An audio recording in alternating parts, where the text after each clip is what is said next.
Hello everyone. Today we are going to talk about Shivambu. Here is Mr. Anand Bapat with me, who is traditional acupuncturist, occupational therapist, Shivambu expert, naturopath, and many other things. So today we are going to discuss about the aspects of Shivambu, like what are the ingredients of Shivambu, what is the comparison between Shivambu and urine, and much more about the Shivambu. So I would ask Mr. Anand Bapat, what do you want to tell us about Shivambu? Thank you for the nice introduction. Fundamentally, Shivambu is, we are going to talk about urine. Blood.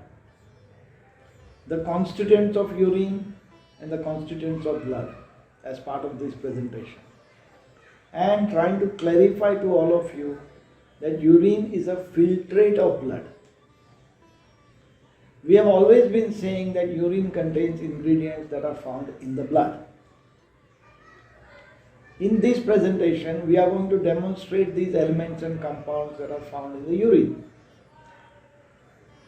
And we are going to make a case why urine after contact with air is referred to as Shivambu. Shivambu we consider to be the fastest of fast foods, as all the ingredients in urine are completely absorbable into the bloodstream directly. The meaning of the word Shivambu itself means pure water. That itself tells us a lot. In this presentation, we shall highlight the major effective ingredients in Shivambu and make a case for why Shivambu may be effective in acting on the body chemically to overcome lots of diseases and return the body to its pristine, beautiful, natural, healthy form. Okay. So you talk about the Shivambu, the real meaning of that word Shivambu, like pure water. Correct. So let me ask you, what are the ingredients that come from the urine, come from the blood into our urine? Good point. As I said before, most of the ingredients of urine are coming from the blood because urine is a filtrate of the blood. What I am presenting here in this PowerPoint, which you will see in the next few slides, I have managed to get all the ingredients of blood listed from Wikipedia. And I have highlighted all the ingredients that are generally present in urine at different points in time. They may not be there all at once. But depending on what we eat, how we perform, what is happening, these ingredients come in small quantities, major quantities, or nano quantities. So let us look at some of these slides and pay attention to the highlighted elements. Don't be surprised if close to 50% or more number of ingredients from blood are present in the urine. Let's look at the first slide here.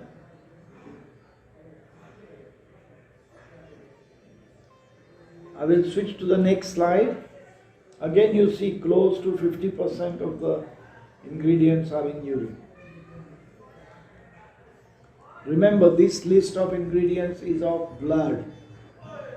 In this slide, you will find the highlighted elements are much more than 50%, more like 65-75%, which means these ingredients are in urine extracted from the blood. For those of you who are interested in reading these in detail, please pause the video and study it.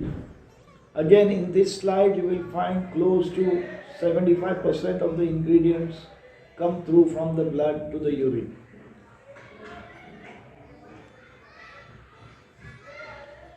Similar in this slide as well.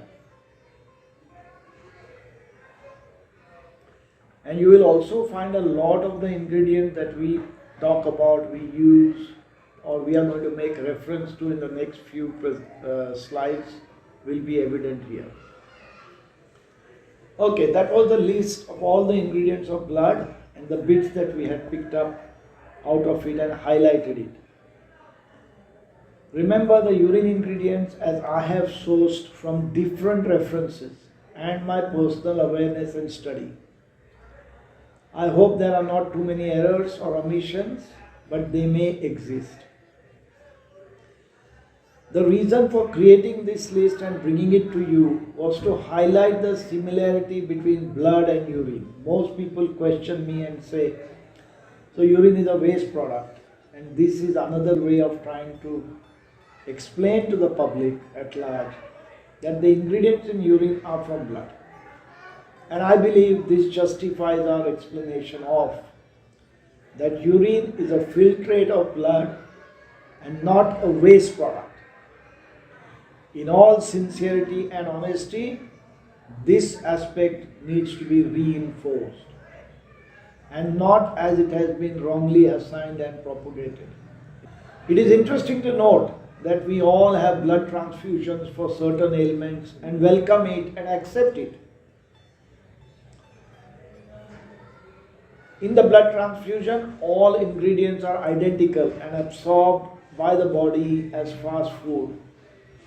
The only issues that exist is with compatibility of my blood being given to Kapil or somebody else and the shift that may be there. Other than that, they are all similar ingredients. There has also been some work done where blood transfusions of the same person is used in doping to get extra energy for athletes, for high performance athletes. Of course, we also know that this is banned. But in spite of all these blood transfusions and the ingredients from blood coming into urine, people still do not accept that drinking Shivambu, which will bring your own blood ingredients back into your system and help heal the body, is not acceptable. I'm going to repeat this line again. But people do not accept that drinking Shivambu, which will bring your own blood ingredients back into your system and help heal the body, is unfortunately not acceptable. Now, how sad is that? Yes, that's actually a very sad thing that most of the blood ingredients are coming into urine and we are taking it back and it is like a fast food to our body. Correct? Yes. So, is there then any difference between urine and Shivambu? Yes, there is a big difference. There's a big difference. We have mentioned in some of the previous videos, and I will just reinforce it briefly. We know urine is in the body, but in spite of urine being in the body, we find that people suffer from kidney stones, people suffer from urine infections, people suffer from kidney failure. And what we have found as part of Shivambu on the clinical side, when we help people with Shivambu, is the same kidney stone. Drinking Shivambu, the kidney stone is released and falls out of the body. Don't ask me what magic happens there. It happens. Similarly, urine infections seem to respond positively. Kidney failure patients seem to respond positively. So obviously there is a difference between urine in the body and Shivambu when we consume it, which has been collected outside and then drunk.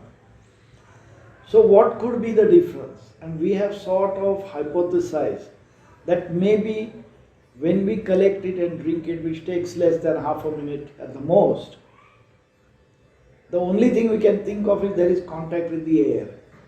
So maybe on exposure to the air and its interaction, urine appears to become activated and hence called Shivambu, which becomes effective and medicinal in value. We really do not know which aspect of air activates the urine. And it is also well documented in Ayurvedic literature that urine does not mean Shivambu. Urine is referred to as Mutra. Yes. Whereas Shivambu is considered different. So again, there is a reference to two terms being used, which means they must have looked at it as something different between Mutra or urine and Shivambu. and that's why Shivambu may have a medicinal quality. All ancient texts do have references to Mutra separate from Shivambu, which is Shivambu is urine that is expelled and ingested as medicine. Hence, Shivambu is medicinal in properties, and this series will demonstrate the various personal, healing, and crucial benefits noted consistently and repetitively. Yes. I'm going to read that last part again. The various personal, healing, and crucial benefits noted consistently Yes. and repetitively makes this more like a scientific endeavor where you can actually document, predict, and expect results. Right. Okay, so let me know what are the ingredients as we discussed the ingredients of blood, ingredients of urine. Now, what are the ingredients of Shivambu? Okay, good point. We listed a whole lot of ingredients of urine when we looked at the first few slides where we showed you that in nano quantities or large quantities, urine has got extracts from blood. In some of our Shivambu books, we have this data of the ingredients of urine, which has been analyzed in the book written by Das in 92. And the composition of urine as analyzed by Dr. Feren of a healthy person and as given in the textbook named Introduction to Biochemistry is as follows when he analyzed 100 cc or 4 ounces of urine to contain some of these ingredients. I'm not going to go through the quantities here, even though I have listed some of them. You've got urea with nitrogen, you've got urea, you've got creatinine in, you've got uric acid, amino acids, ammonia, uric acid again, sodium, potassium, creatinine, calcium, magnesium, chloride, total sulfate, inorganic phosphate. They have mentioned the pH here, which is of course acidic, N10 acid. Now these are the major ingredients that they have listed. But as I said before, there are also known to be very small nano quantities of other ingredients, and they are some of the following categories. They come as salts, they come as effects of hormones or hormones in the urine, they may be vitamins, they may be enzymes, or they may be trace elements.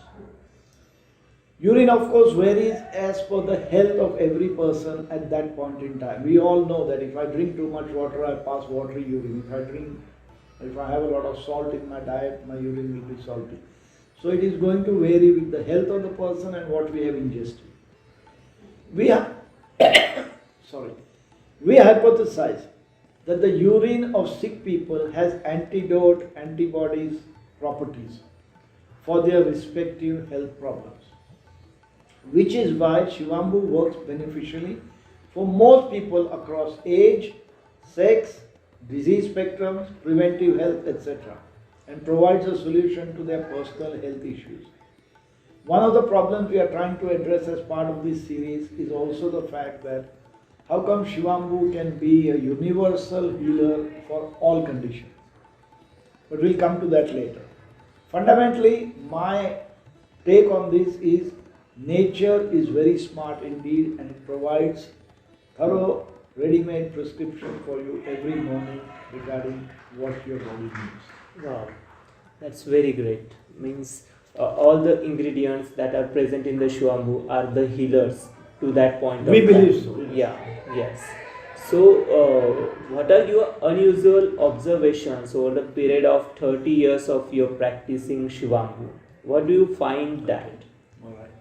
Yes, I have found some very interesting ones. Some of them have been noted by others as well, but I haven't talked about all these conditions with others. I'll make reference to bits that others have agreed with me. As I said earlier, I have been practicing Shivambu for 30 years, and the following observations are purely personal. I used to donate blood regularly and plasma also regularly, and I have donated more than 50 plus times over many years. It has generally been observed that after a blood donation, my blood took longer to coagulate after Shivambu practice. And I used to donate before Shivambu commencement and even after a few years. And this was noticeable. So I would give my blood, then I would hold my hand, and if I let go, it would bleed. So I had to hold it for a little bit longer. Other thing that was obvious, during donation, the blood flowed quickly and the donation happened faster. So I would go there after somebody and my donation would have been finished quicker. Now I don't know whether there are other hidden factors like young person, healthy person, etc. But this is just my observation. Another interesting note, when I was donating plasma regularly, every I think 6 weeks, during plasma donation, the staff noted that my plasma was more clearer, whereas others was a bit cloudy. I have observed that if I cut myself or hurt myself or I have a bruise, I generally heal quicker after any injury. The other terrific thing, which if it is the effect of Shivambu, it has been a boon to me. If I go on a trek, unusual heavy exercise, play sports suddenly after a long gap, my body does not get sore 24 hours later. And my body used to get sore 24 hours later before I practiced it. The other observation that others have made about me, and maybe you will do the same. People generally credit me with youthfulness, aging reversal, and give me a credit of 5, 10, sometimes up to 15 years younger, which I am happy with. I am not complaining. These are some of the qualities you will see occur due to the long-term use of Shivambu and the effect of these ingredients on the body.